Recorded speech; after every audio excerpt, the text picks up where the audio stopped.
Hello बच्चों, how are you? Hope कि आप सभी बड़े अच्छे होंगे। Welcome to Physicsy channel.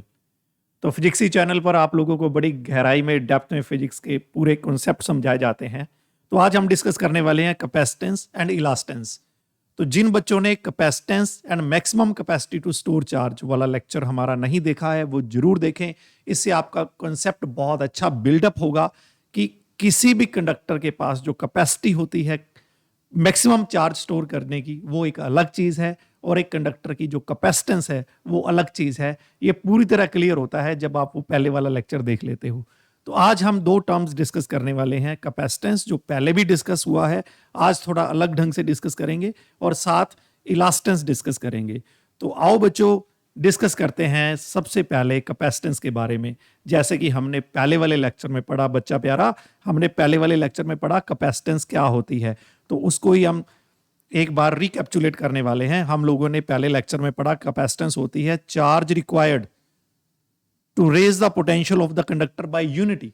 Meaning, अगर आप एक कंडक्टर का इलेक्ट्रिक पोटेंशियल एक यूनिट इंक्रीज करना चाहते हैं तो कितना चार्ज रिक्वायर्ड है, उसे हम कैपेसिटेंस कहते हैं। इन अदर वर्ड्स, हम इसको ऐसे भी डिफाइन करते हैं, ability of the conductor to hold the charge. Ability of the conductor to hold the charge. और एक चीज कंडक्टर के पास होती है कि वो मैक्सिमम कितना चार्ज स्टोर कर सकता है। ये दोनों अलग अलग चीजें हैं। इसीलिए मैं बार बार कह रहा हूं कि आप पहले वाला लेक्चर जरूर देखें, ताकि आपको क्लियर हो कि एक कंडक्टर की मैक्सिमम चार्ज स्टोर करने की एबिलिटी और कैपेसिटेंस दोनों अलग अलग चीजें हैं और किन फैक्टर्स पर डिपेंड करती हैं। ये सारी बातें पहले वाले लेक्चर में हम डिटेल में डिस्कस कर चुके हैं। तो आज कैपेसिटेंस को थोड़ा और डिस्कस करते हैं और साथ में इलास्टेंस को समझते हैं। तो हम लोग जैसे पहले डिस्कस कर चुके हैं कि मान लो मेरे पास ये कोई कंडक्टर है और ये चार्ज्ड कंडक्टर है, इस पर चार्ज है।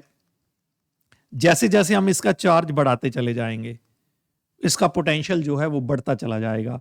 और ऑलरेडी डिस्कस है कि charge is directly proportional to electric potential. And we know कि अगर हम लोग प्रोपोर्शनैलिटी हटाएंगे तो we have to place the constant.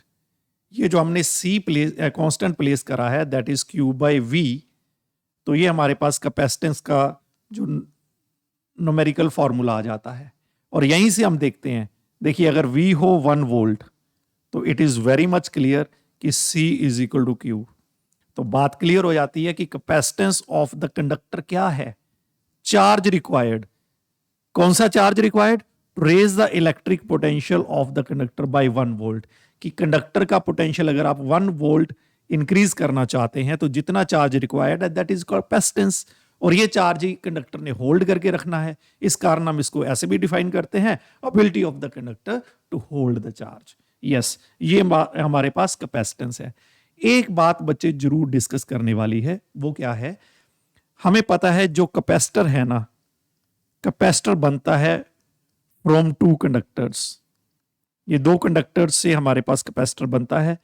एक कंडक्टर होना चाहिए पॉजिटिवली चार्ज्ड और एक कंडक्टर होना चाहिए नेगेटिवली चार्ज्ड। जैसे आप दो प्लेट ले लो, एक पॉजिटिवली चार्ज कर दो और एक नेगेटिवली चार्ज कर दो, तो ये हमारे पास कैपेसिटर बनता है। कैपेसिटर की भी कैपेसिटेंस होती है क्योंकि इसने भी चार्ज जो है होल्ड करके रखना होता है, चार्ज को स्टोर करके रखना होता है। अगर मैंने कैपेसिटर की बात करी तो मेरे पास दो कंडक्टर होंगे, one is positively charged and another is negatively charge, और उसकी कैपेसिटेंस को हम लिखेंगे Q by delta V. Delta we का मीनिंग होगा पोटेंशियल डिफरेंस। कौन सा पोटेंशियल डिफरेंस?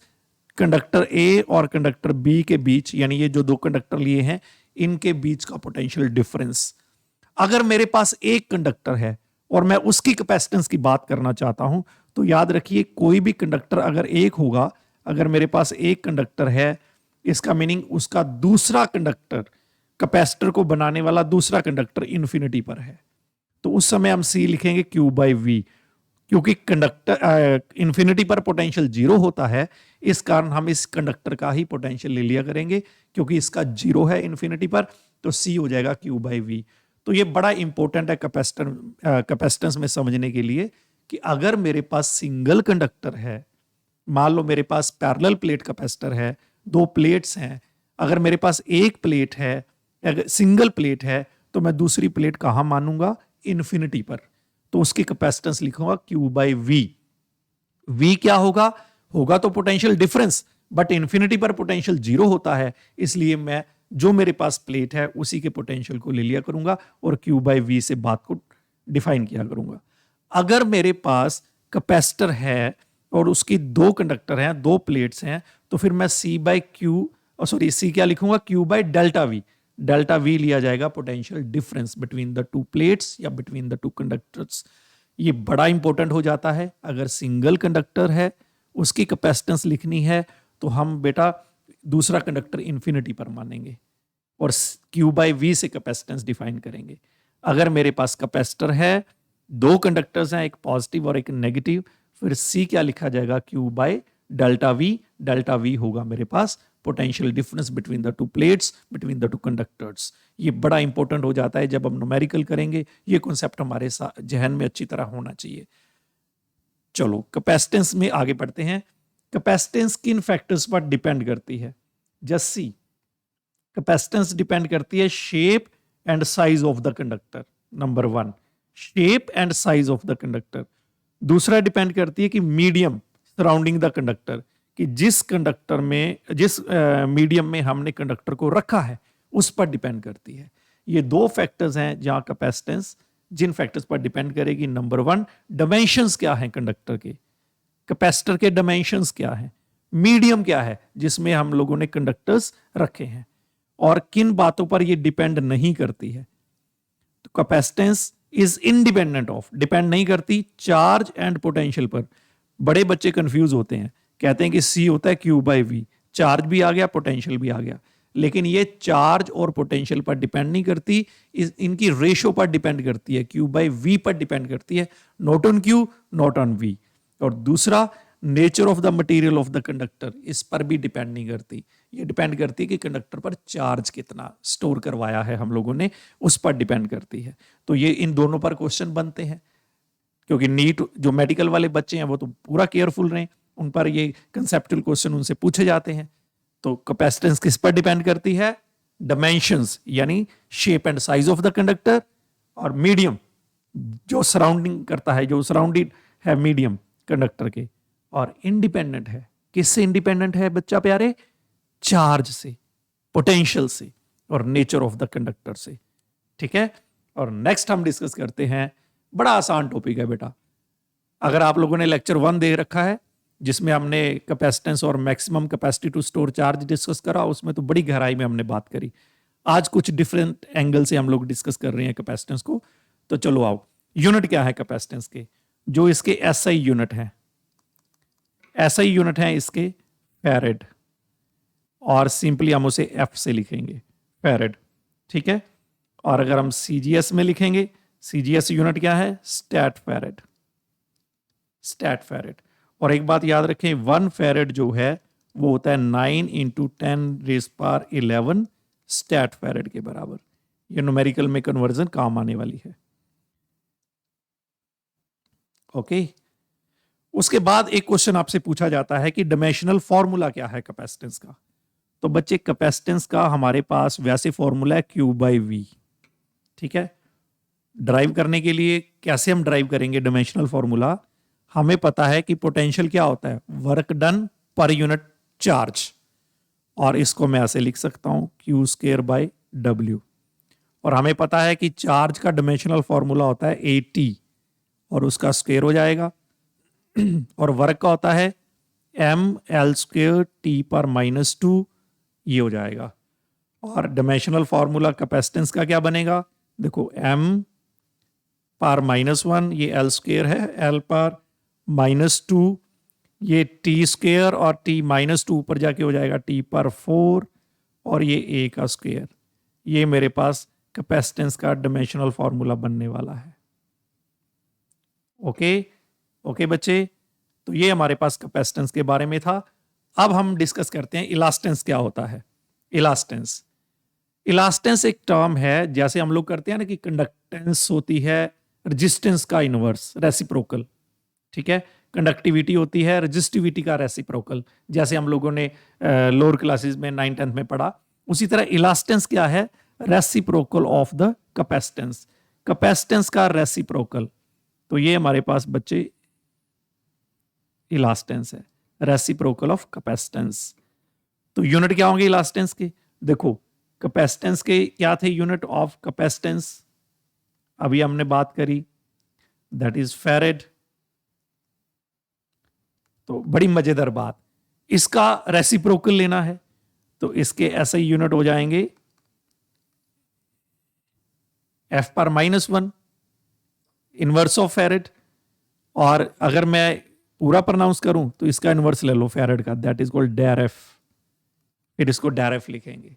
ठीक है, ये इलास्टेंस के यूनिट है। अगर मैं इसके डायमेंशनल फार्मूला की बात करूं तो नेचुरली जो अभी अभी हमने कैपेसिटेंस का फार्मूला निकाला ये वाला, तो इसका रेसिप्रोकल लेना है। तो इसका रेसिप्रोकल क्या बनेगा, वह एम पर -1 थी या एम हो जाएगा, वह एल पर -2 थी ये 2 हो जाएगा, वहां टी पर 4 था -4 हो जाएगा, वह ए स्क्वेयर था या -2 हो जाएगा। तो ये इसका डायमेंशनल फॉर्मूला हो जाएगा। उसी तरह इलास्टेंस किस पर डिपेंड करेगी? इलास्टेंस बच्चा प्यारे डिपेंड करेगी shape and size of the conductor. जिन फैक्टर्स पर कैपेसिटेंस डिपेंड करती है उन्हीं फैक्टर्स पर इलास्टेंस डिपेंड करेगी। मीडियम सराउंडिंग द कंडक्टर, इन्हीं दो बातों पर इलास्टेंस डिपेंड करेगी। और किससे इंडिपेंडेंट रहेगी? Charge and potential of the conductor and nature of the material of the conductor, इन दो फैक्टर्स से इंडिपेंडेंट। ठीक है, तो इन्हीं पर हम एक दो क्वेश्चन करते हैं। तो थोड़ा सा रिकैप्चुलेट कर लें, कैपेसिटेंस क्या था? Charge required to raise the potential of the conductor by unity. ठीक है, और फॉर्मूला क्या था कैपेसिटेंस का? That is Q by V। Okay, और इलास्टेंस की बात करते हैं तो वो रेसिप्रोकल ऑफ कैपेसिटेंस है 1/c, उसके यूनिट फेरेड थे, इसके डेरेफ है। उसका डायमेंशनल फॉर्मूला m पर -1, l पर -2, t पर 4, a पर 2 था। और इलास्टेंस का m l स्क्वेयर, t पर -4, a पर -2 हो जाएगा।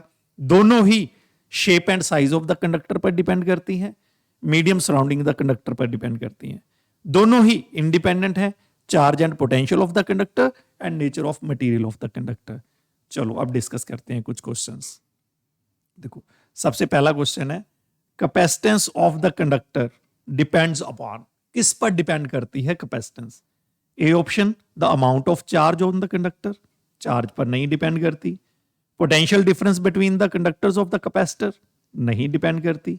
Geometry and size of the conductor, अभी हमने पढ़ा कि कैपेसिटेंस शेप एंड साइज यानी ज्योमेट्री एंड साइज पर डिपेंड करती है, तो this is correct. Okay, last option थी नन ऑफ दिस, तो C is the correct option. Next, charge on a capacitor is doubled. अगर हम एक कैपेसिटर का चार्ज डबल कर देते हैं, its capacity becomes n times, capacity n times होगी, तो n किसके इक्वल होगा? देखो हमने चार्ज डबल करा है, अब हम अच्छी तरह जानते हैं कि जो कैपेसिटेंस है ना that is independent of charge, C is independent of charge, ये हम ऑलरेडी जानते हैं। अगर इंडिपेंडेंट है, चार्ज डबल करने से कैपेसिटी तो डबल होने से रही, ना ये हाफ होने वाली, ना 4 टाइम्स होने वाली, ना डबल होने वाली, उतनी ही रहेगी, उतनी ही रहेगी। तो दिस इज द ऑप्शन, तो option B is correct. Okay, next, the capacitor of capacitance C is charged to potential V। एक कैपेसिटर को, कैपेसिटेंस जिसकी C है, V पोटेंशियल तक चार्ज कर दिया। The flux of the electric field through closed surface enclosing the capacitor, मेरे पास एक क्लोज्ड सरफेस है, मेरे पास एक क्लोज्ड सरफेस है जिसमें हमने कैपेसिटर रखा, एक पॉजिटिव प्लेट एक नेगेटिव। अगर ये Q है तो ये -Q है। तो फ्लक्स पता करना है, हमें पता है फ्लक्स किसके बराबर होता है, net Q upon epsilon not. Net Q कितना है? देखो एक Q एक नेगेटिव Q, एक पॉजिटिव चार्ज एक negative charge upon epsilon not, this is 0। इसका मीनिंग अगर हम किसी कैपेसिटर को क्लोज्ड सरफेस में लेते हैं तो उसका जो इलेक्ट्रिक फ्लक्स है वो 0 बनता है। D is the option. ये तीनों क्वेश्चन इंपॉर्टेंट थे। ठीक है, तो बेटा ये था कैपेसिटेंस और इलास्टेंस के बारे में। अभी मिलते हैं नेक्स्ट लेक्चर में। Bye bye. कोई भी डाउट हो आप कमेंट सेक्शन में पूछ सकते हैं। अगर आपको लेक्चर अच्छा लगा हो तो कमेंट सेक्शन में जरूर बताइए, और चैनल को मैक्सिमम सब्सक्राइब करें और दूसरों तक शेयर करें ताकि सभी बच्चे अच्छी तरह कॉन्सेप्ट को समझ पाएं। ओके बच्चा प्यारे, बाय बाय।